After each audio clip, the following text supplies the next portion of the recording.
Hello and welcome to this video, which is a portion of the annual report for Abingdon Episcopal Church for the year 2020. Throughout the year 2020, as we faced pandemic, we focused on being community. This series of conversations are by members of our community as we focus on the ministries that we did. As we think back to when the church was founded, as we read in the book of Acts, there are many characteristics which define the church. As we find ourselves in a new situation, we too had to ask ourselves, what are we being as we learn to be the church?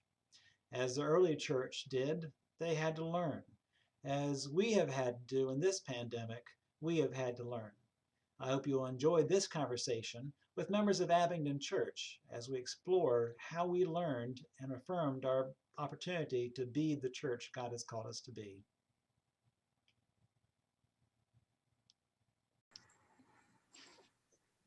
Well, Wendy, it's good to talk with you about this, and thanks for being part of this video for our annual meeting. As I mentioned to everybody early in this video, as I thought about what a report should be, and it's such a new time with COVID and the pandemic and all those things going on that just didn't make sense to our old format. But sort of ground myself in this, I went back to read the book of Acts and to see like what is the things the church should be doing? Because the question I'm asking is, where in this pandemic, when so much has been taken away from us, but where have we seen Abingdon be the church?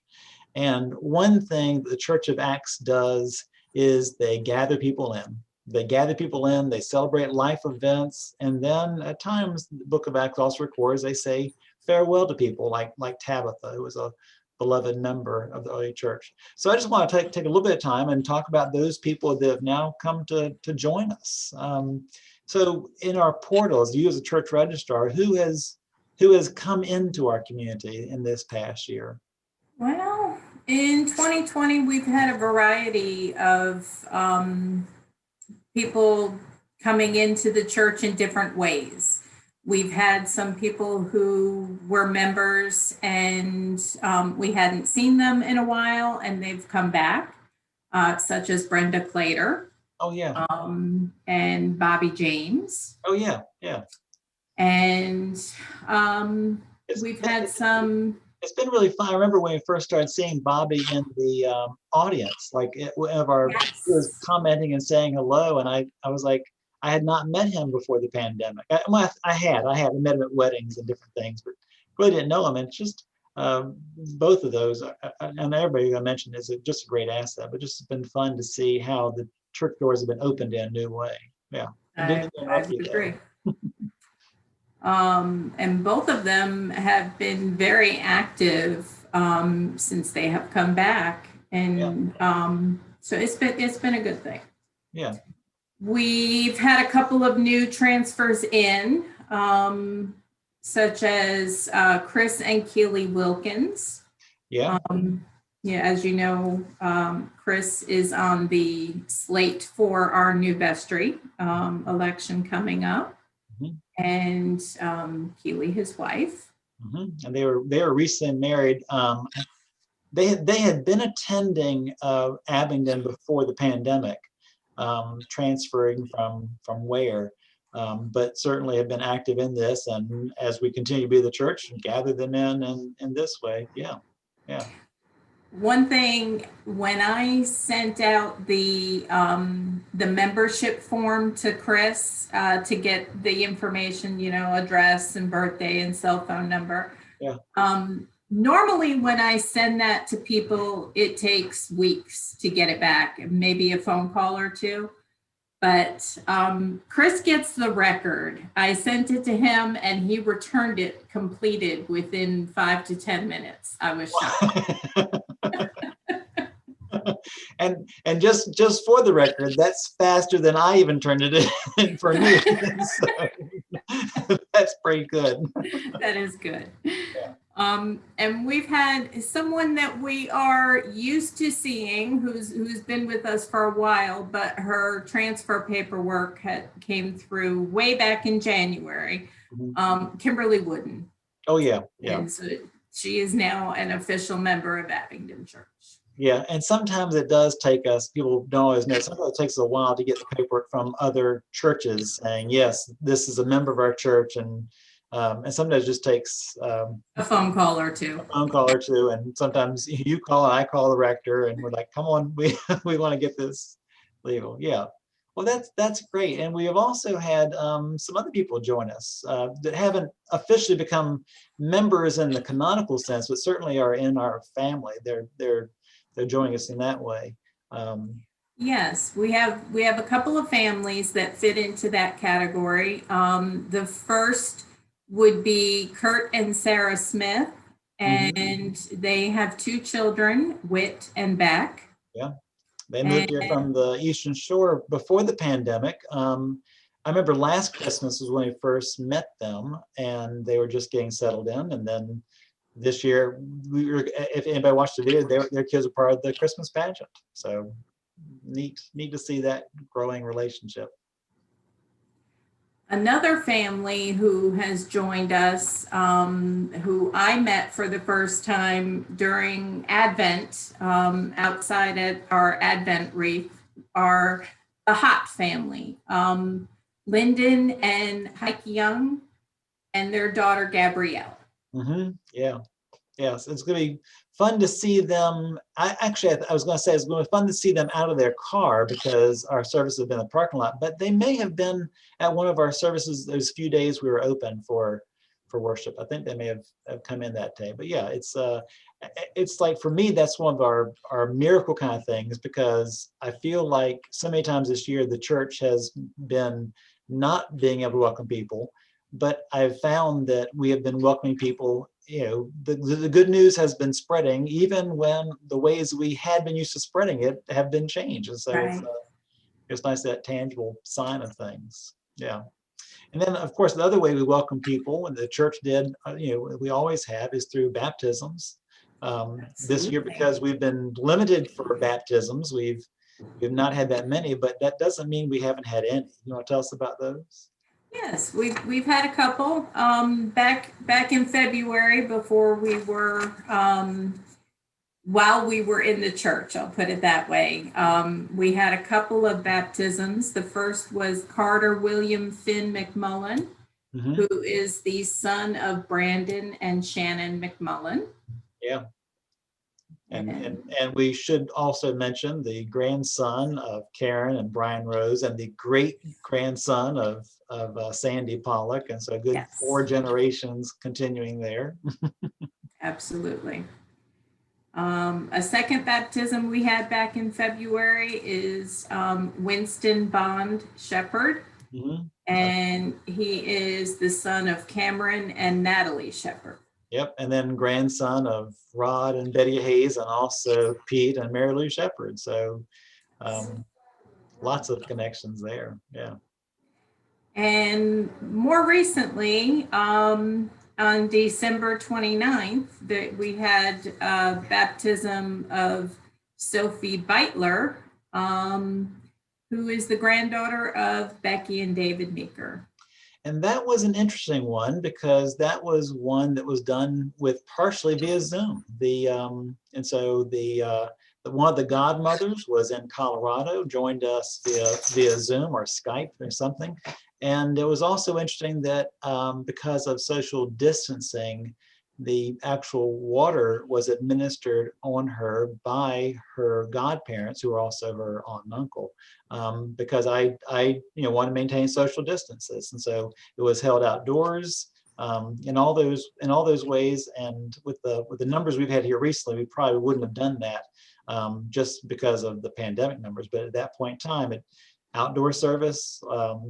Lovely out, just with the font from Abingdon being there, so being connected to the church, but also just a good reminder for the Meekers and for everyone that baptism is that rite in the church that any baptized Christian can do in the event of emergency. And so because it's so important, I felt like we could have her parents and godparents administer the water that had been blessed by me. And so it was a nice expansion and maybe a reconnection with what the church was doing in the book of Acts and stuff. Yeah, it's been fun to see how many people have joined us. And of course, as a registrar, you also have the responsibility of recording those who are leaving us.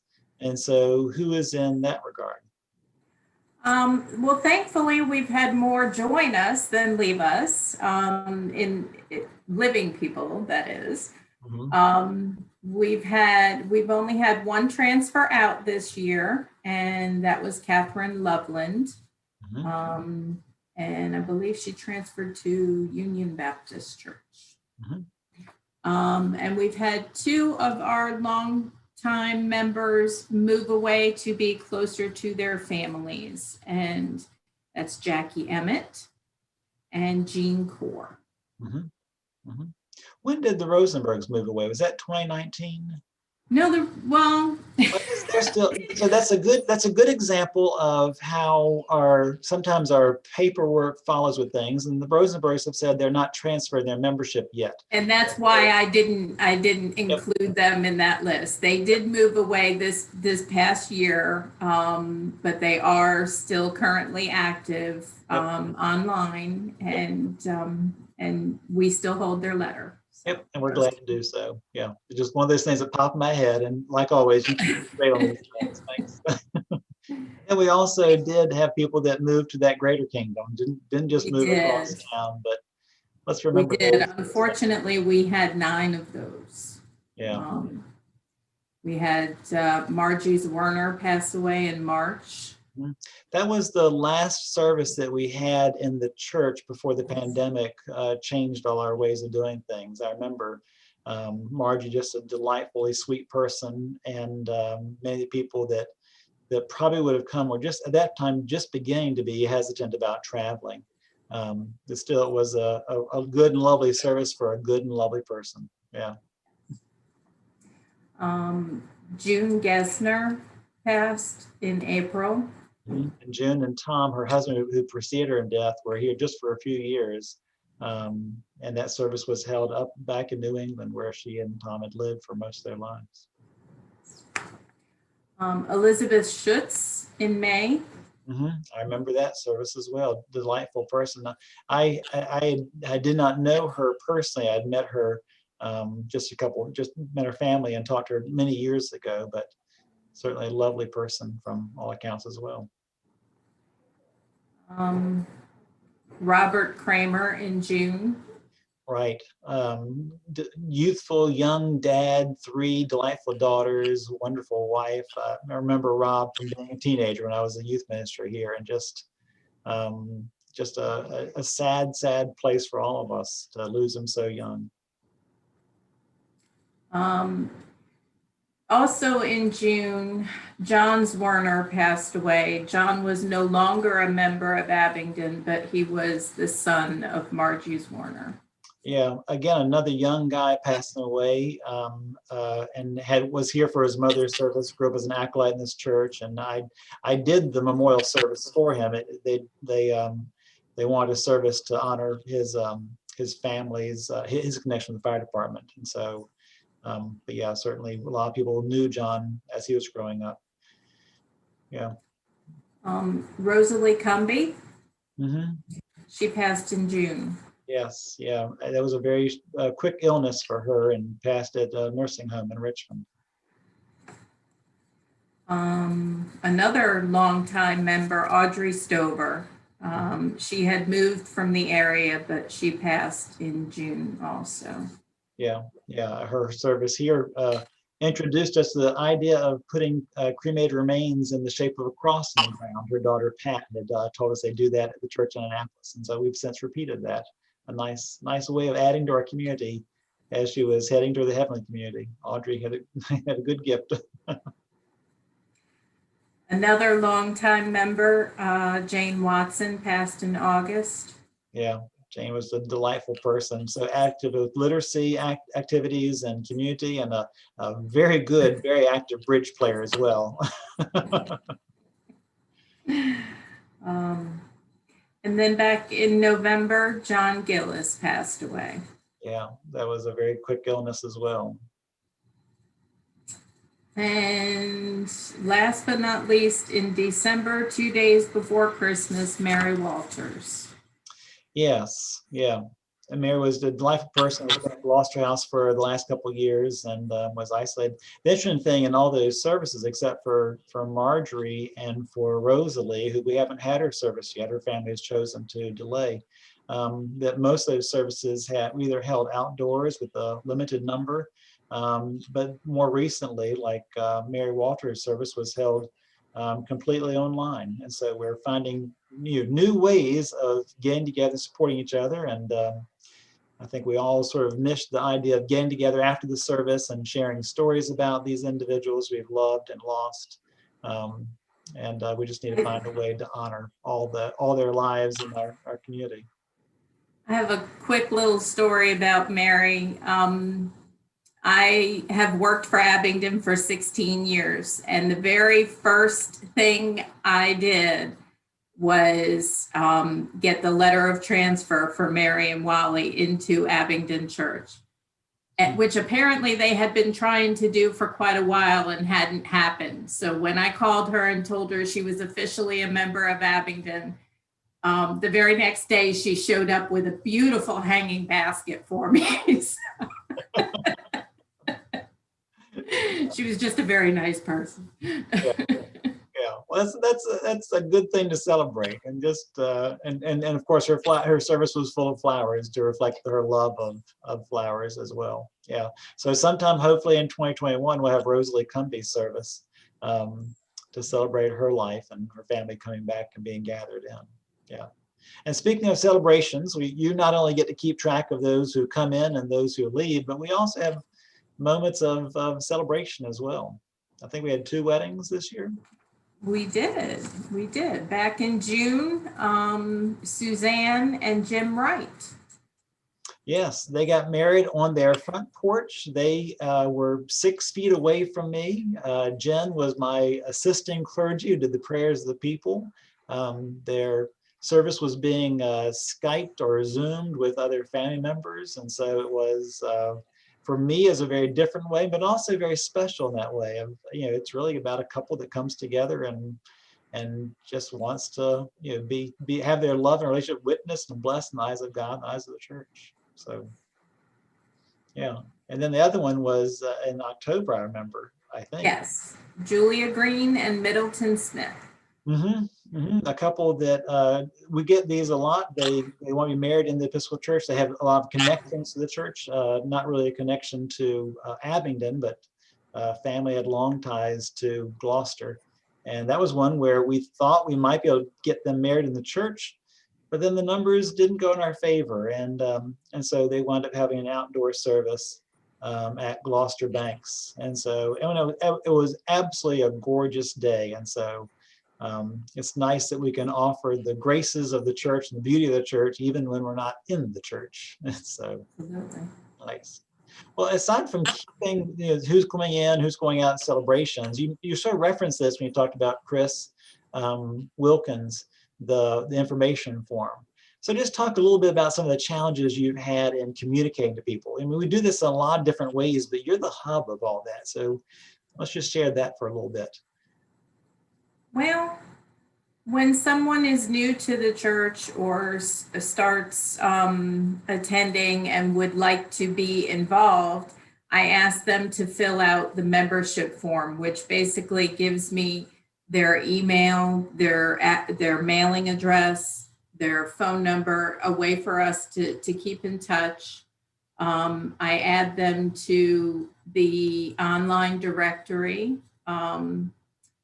I ask them for a photo. Not everyone wants their photo on the directory. And also we ask for their birthdays so that we can pray for them when it is their birthday. Once I have all the information, I then keep in touch with people with a weekly email that goes out on Thursday afternoons, entitled Coming Up at Abingdon, and it's basically the announcements for the week. I will send emails out randomly for a specific reason, but that Thursday email always goes out Thursday at 2:00. We have the Acolyte, which is a quarterly publication. It is a half-page newsletter. And because it's a quarterly publication, there's a lot of planning ahead of time. And due to the pandemic, we've not been able to do that because we don't always know what's going on. Yeah, it did. Numbers wise. So yeah, that's why you haven't gotten the Acolyte every quarter. It didn't make sense to put the resources into printing something up and saying, all this may change. Yes, yes. We did, the last one we sent out was in the fall. And my recollection is that we did a lot more email this year than we have in the past, and we tried different things. I mean, at some point we were trying a Tuesday and a Thursday email, and try not to, when something comes up, do something on Wednesday, Thursday, Friday, Saturday, but try to consolidate so people's email boxes aren't taken over. We did a couple robocalls this year as well, and yes, that's another reason why we'd like to have your phone number, so that we can get in touch. The robocalls in general tend to be used more for emergency or important things. Basically, just to give you a heads up. Yeah. Well, and when you were talking about all the emails and things, I was again going back to my theme of Acts. And I'm sure that they did not have any of those issues with email or Facebook or things when the book of Acts was written. It was like, you write it down, you get a pigeon to take it or a friend to take it. And so, as we reach into this new way of being church, and we have been doing this for a number of years, but it's always mindful of what are those other ways. And one thing that you do is to make sure that everybody gets things is, you may, for people that we know don't have emails, just say what you do for that. I have identified a list of people who don't have computers or aren't comfortable on computers, therefore they don't have email.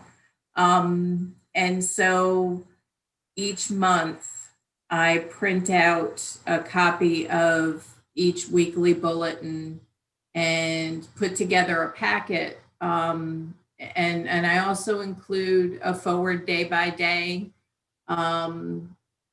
Around Lent, we put in some Lenten materials, Christmas, Advent, whatever extra things that we can put into the packet to keep them involved with Abingdon. And then I mail them. And I've heard a lot from parishioners who are receiving those, of how much they appreciate that, and how they will save, even though they get the first of the month, they'll save the second week of the month and third week for that Sunday, and then go through and read the liturgy they're so familiar with, and be connected that way. So it's just a big way of connecting people back to the life and the church, and welcoming people in, and all those kind of things. Well, we could talk much longer, but I've got some other ways of asking the question, how are we being the church? And so thanks for all you do, and thanks for the chat. Thank you. See you. Thank you for watching this conversation with members of Abingdon Church as we've explored how the church has been the church in 2020. They are a series of 8 videos that comprise this annual report. Hope you'll watch them all. And please join us for worship, service, and faith. Abingdon Church.